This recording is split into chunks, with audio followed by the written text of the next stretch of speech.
Hey everyone, I'm here with Tory Johnston, VP of Sales and Marketing at Chattanooga Bakery.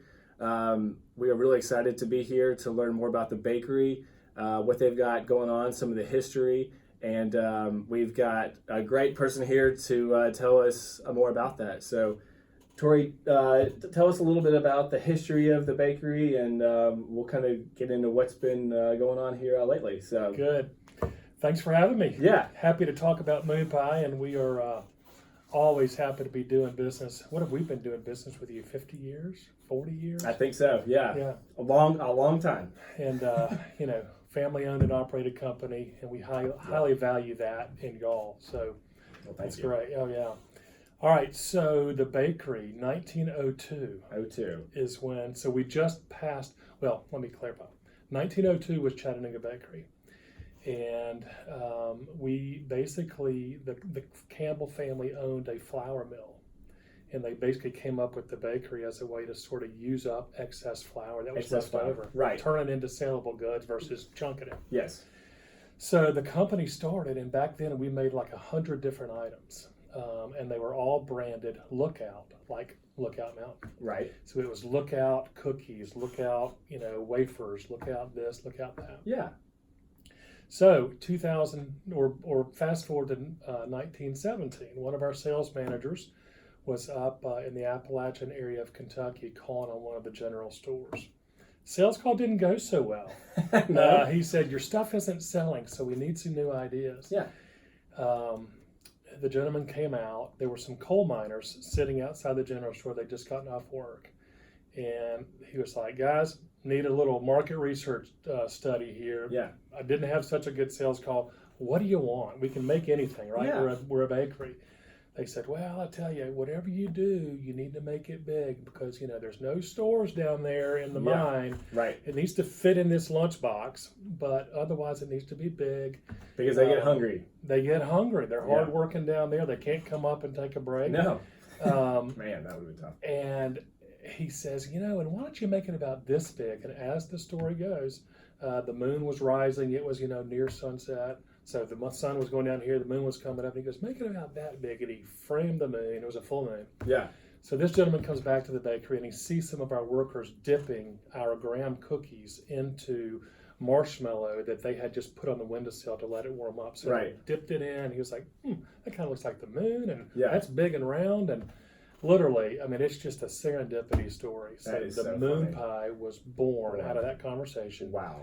We had the foresight and the smarts to trademark it in 1919. Wow. Really so it was product 101 then. It is now product 1 of 1 today. We are a 5th generation family-owned, one-brand company. So we are a unicorn in the industry. Absolutely. But it's a wonderful brand that we can talk more about. Yeah, but I think that's something that makes y'all really special. It does. Because you've got the history. It's got an incredible story to it, and the family aspect to it.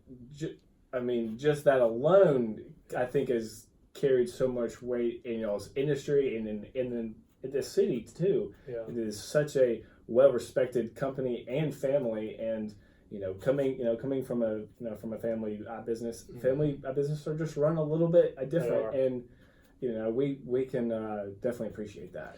Well, and I'll tell you, just to sort of touch on that point. We compete, with ginormous, multi-billion-dollar companies, and so we're just a rounding error in their world, but we've got this wonderful trademark in this brand.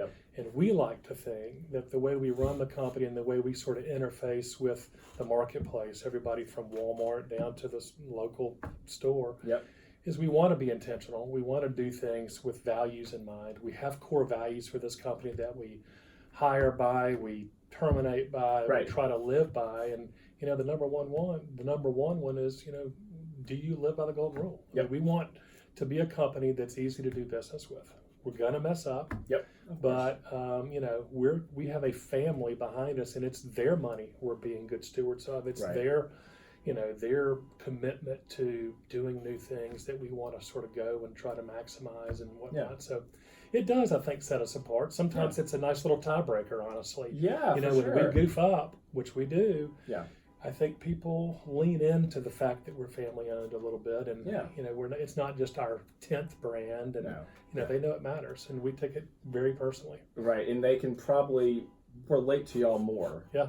Because of that, because they don't see you as some large corporation that is, they're just, you're just trying to make another deal. It's y'all probably develop these relationships over time, and then once y'all are working together, I'm sure those stay for a very long time. We hope.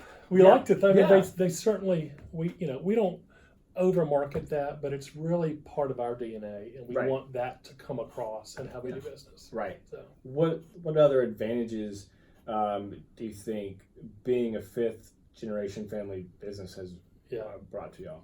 So we are a 5th generation business, which is just amazing, really, to think about all of that longevity. That's so crazy. Yeah, it is. Yeah. In this business climate where companies come and go and whatnot. Yep.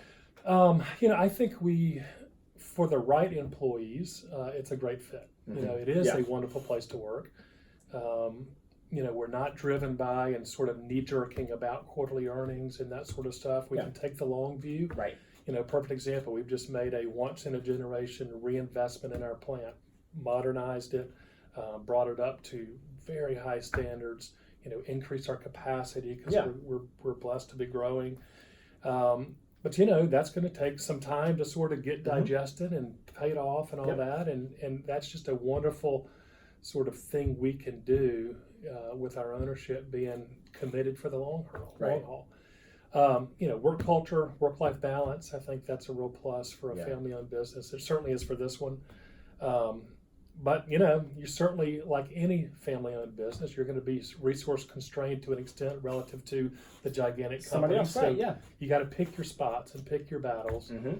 And I think I've done that really, really well. Yeah, we try to execute in very thoughtful ways. Mm-hmm. So, being a over 100-year-old company, you want to stick to those principles that were established early, and things are progressing, and things have got to be moving faster now than they have ever been.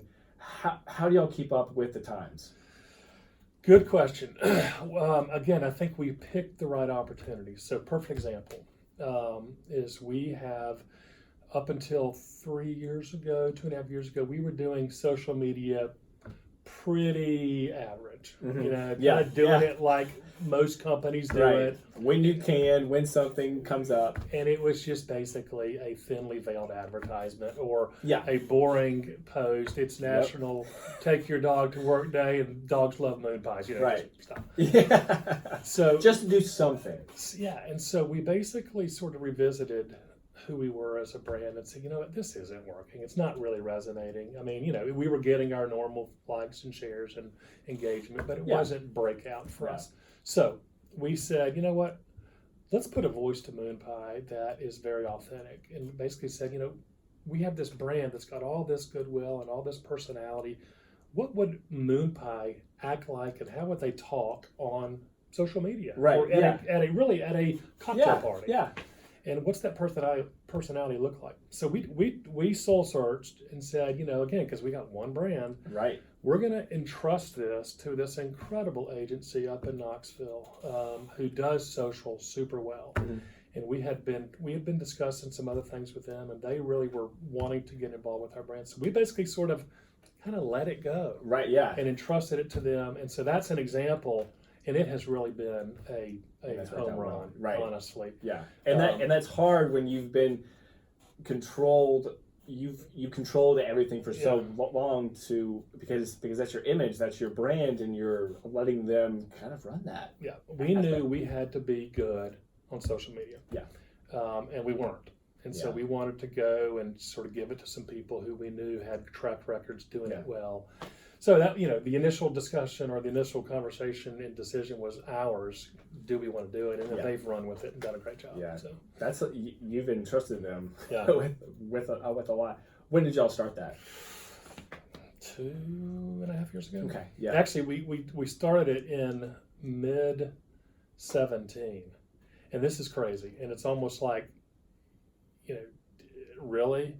But because of the work they did, and in fairness, some luck, because Moonpie became a big part of the national conversation when the eclipse came about. Yes, right. Moonpie eclipse. All that. Yep. Uh-huh. But Forbes named us the social media brand of the year in 2017. And we, again, the money we spend and the time we spend on it is left to we're right of the decimal place. Right. Compared to the big brands. But it just showed us the authenticity of the brand and the fact that the sort of the voice that we had put forward was working. So that's an example of things that we're trying to do. And I think that's great. We can talk about, when you're ready, some other things that we're doing as well. Well, tell me what y'all got going on. What's the new fun stuff? Yeah. All right. Check it out. There's no order to this, but one thing that sort of speaks to the brand, I don't know if most of your listeners will know, but we sell Moonpie on the grounds at the Masters. At the Masters, yep. And that's not a new thing. That's a 10-year-old thing. Yeah. But, we tend to be a working class, blue collar brand. That's just who our core consumer is. I want to make sure everybody can see. But we also were invited. We had nothing to do with this. They called us and says, we have never put our brand on another. We've never put the Masters brand on another product. We want to have a quintessential Southern treat at the Masters. Yeah. Can we? And we're like, yes. Yes. Yeah. Yes. Okay. Yeah. Okay. So anyway, this is our 10th year. We used to be in a twin pack. We're now in this. But cool thing. Not really new, but cool. No, yeah. Here is something brand new that I want to just sort of show you is, again, 5th generation, 100-year-old brand. So we are now in the school fundraising business. Awesome. Yeah. And it's brand new. And we're basically selling this little student carrier that has 27 double-decker Moonpies in it, selling it directly to schools in pallet quantities, not going through school distributors because there's really no money to be made that way. Yeah. But we are offering a program that is more profitable than nearly any product out there, more profitable for the school. They retain more money with our program than most any other fundraising option any other they have. Thing that they're doing, right? Because we're going direct. Right, yeah. So, we're able to offer them a great value.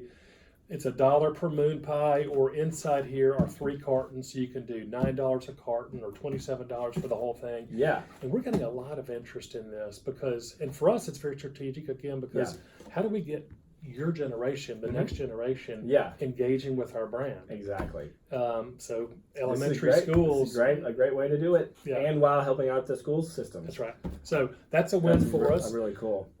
We have gotten into the decorative or collectible gift tin business. So things like this is $10 to $12 at retail, but kind of celebrating our heritage. Getting into a different part of the store during a high traffic time, the fourth quarter, gift giving. The teacher gift, sort of that boss gift. Something that just, hey, you're a Moonpie kind of guy. Or this is fun. So we've done this, and this has been very successful, and again, new and kind of fresh. We've never done an illustrated one. This is actually shrink wrap because this is the way we ship it. But we basically hired an artist to do kind of a Norman Rockwell feeling design. So gift tins are cool. And you're selling that mainly over the website, or are those in your stores, or in the sort of all the above? Okay. General stores, the website, Kroger, Walmart carries them. Oh, really? Tractor Supply, Cracker Barrel, Bass Pro Shops. You can sell them. And when they go through the Moonpies, and they've still got the great tins, that's right. Hold on to and exactly. Yeah. And that's that's not a new thing in our industry, but it's new to us. Right. We're trying to do something fresh and different. Yeah. Here's one. This is a little new. Moonpie beer. Can you stand it? So this is actually this top is not even on yet. But Naked River here in Chattanooga makes a Moonpie stout, and obviously we don't want to go and get into the alcohol business in a big way, but because we have this wonderful taste profile, we're basically a s'more. And it really just works in a stout format beer. Right. It's kind of a one and done beer. You're not going to have 5 of them. Right, yeah, right. But that's okay. It's like a treat. It is a treat, and it's a novelty. And I will tell you, and speaking to our partners at Naked River, word is it's their number 1 or 2 selling beer. And it's good. It is good. I've had it. So. You have had it. There you go. It is good. I think it's fun, and keeping to the Chattanooga and local. Yes. and beer in this city is exploding. Yeah. I mean, as compared to like 10 years ago. But I think that's a great move. I'm sure people that love y'all's brand will seek that out, so they can actually have that experience. Exactly, and you've said it perfectly. We're basically intersecting with a new and younger demographic in a new, fresh way. Yeah, that maybe will have some spillover to our brand. I think it's great. Cool thing. Yeah. So anyway, those are some examples of the new stuff we're doing. And of course, the core business, we're always, pushing new packs and new, flavors. Salted caramel, I guess, is our newest flavor that we're pushing. Salted caramel. It's good. How often do y'all explore different flavors, and is that something you're constantly doing? We explore a lot. I mean, the realities of our business model is, you want to make sure they're incremental, because if we're basically running the same amount of stuff and dividing it over more flavors, it's just more changeovers. It's not great for business. But when we can find something that we think will be incremental, that'll touch a new consumer, and that one, to an extent has. But chocolate, vanilla, banana is our core. I mean, those three are 90% of our business. Yeah. And if it's not broken, don't fix it, man. It's working. Yeah, it's working. Oh, man, it sounds like y'all got a lot of new and exciting things going on, but you still got the core. Yeah, working out. That's right. That's exactly right. For us, geographical expansion is always the opportunity. Yeah. 70% of our business is kind of Virginia south to Florida, over to Texas, and up through Ohio, if you can just sort of vision that. But we're getting nice traction because, again, the brand, in a way, the brand is bigger than the business. People have heard of our brand. Right. We've been around for a long time. We got this fun, whimsical, unique name. Yeah. So we're getting a lot of incremental interest in sales in the West Coast, or in the West, Midwest and West, and up in the Northeast. Typically, those are in and out things versus everyday distribution, but it's great business. And so, I'm sure that's where like the social media stuff has been helping a lot. You're getting out there more. Where in the past, people locally or in the South had just seen your brand in the stores, and so they were I knew about it. So we want to put our head up and take advantage of opportunities, but not so high it gets lopped off. Yeah, there you go. Just enough, just to see what's going on. Yeah, exactly. Well, is there anything like, as far as the history or something new that like the people don't know about, like the bakery or about the Moonpie? Is there anything that like isn't really known that would be kind of neat? So we make on our on days when we're running the mini Moonpie, we make well over 1 million Moonpies a day. That's kind of a cool fact. Well over 1 million Moonpies a day. Yeah. 1 million's a lot. Yeah, the mini Moonpie, which for all the right reasons, it's great for on-the-go snacking. It's great for kids' lunches. Yes. It's 110 calories. So, you're not going to substitute us for broccoli, but you might lean into the fact that it's 110 calories. Yeah. So, quick little burst. A lot of cyclists and sort of outdoor, particularly around here. Yeah. It's a great little carb shot. You would know. Yep. Kind of easy to eat, and definitely. just nice. So that's fun. We have actually in the last year, during our anniversary year, we cleaned up our ingredient legend a little bit, which is something that a lot of people in the industry are doing. Yeah. Where you can. Right. Yeah. So took out high fructose corn syrup, put in real sugar as an example. Yeah. Took out some preservatives and some of those 4-syllable words that nobody knew where they were anyway. Yeah. So we are cleaner legend, which is good. Which a lot of people really, really appreciate. They do. And I think you're expanding. Probably the people that might not have been as receptive are like, okay, great. Like they are moving up with the times and they're exploring these things too. But we'll certainly get painted with the snack cake cookie brush. I mean, that is what we are. Yeah, but, again, for the younger moms particularly who care and or read labels more diligently. I mean, we really do, for what we are, have a much cleaner and competitively speaking, pretty clean legend. Right. Yeah. Ingredient label. So that's awesome. That's good. I guess the other thing, this is a total random thing, but the like the Nathan's hot dog. They do those eating contests. Yes. Well, 2 years ago, actually, it will be in its third year. They do a Moonpie eating contest with those crazy with those same eaters. type of people, like Kobayashi Yeah. and those people. yeah, So the world record, in case you need to know, yeah. not that you would ever try it, was 78 single decker, not many. Right, okay, but still. Single decker moon pies in 5 minutes. In 5 minutes. Can't even get my mind around that. I've seen the video and it did happen, and they're throwing water back, Yeah, and like, are milk they- and yeah. RC cola, Right, whatever, yeah. whatever they Whatever can they can do to get it down. So 78. yeah, that's Is that something that you're doing like annually? So yeah, they have sort of embraced this, and it's their big thing, and they do it in Memphis Okay. to kick off their their fall hunting days promotion. You know, when they have big sales around the fall hunting Yeah. season, Yeah. they bring in these competitive eaters, and it's moon pie. That's a whole other world. It's a whole other world. But 78, that's a lot. That's a lot. But that's that's something else. That's a lot in a year, much less in 5 minutes. Exactly.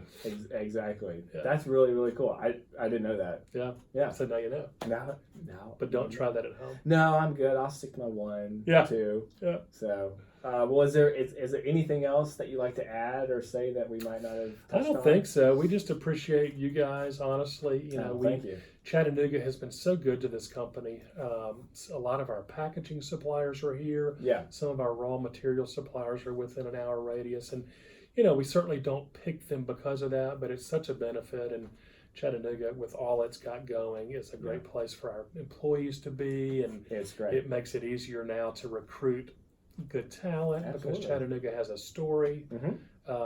And, you know, again, we appreciate Brock Insurance and the fact thank that you. you guys are aligned with us, you know, at the business level, but also we know your family Yeah. and appreciate doing business with companies Very that are family-owned businesses. Mhm. So, Well, Yeah. Well, thank you so much for your time, Yeah. and I know we've known each other for a very long time, and I think I coached you. appreciate it. I think you did. Thank you. I took it yard many times in our That's right. baseball games. That's right. Yeah. Thank you for all the coaching and Yes, sir. over the years. But thank you for all this, and this was really exciting. It's great to hear what the company has done and what it's doing now, and I think y'all are doing great work. So just keep it up. Thank you. Well, Yeah. we consider it, it's a blessing to be an old brand Yep. that still is relevant, and we're growing. I mean, we've had 2 of our best 3 years ever in the last several years, and so we're just trying to.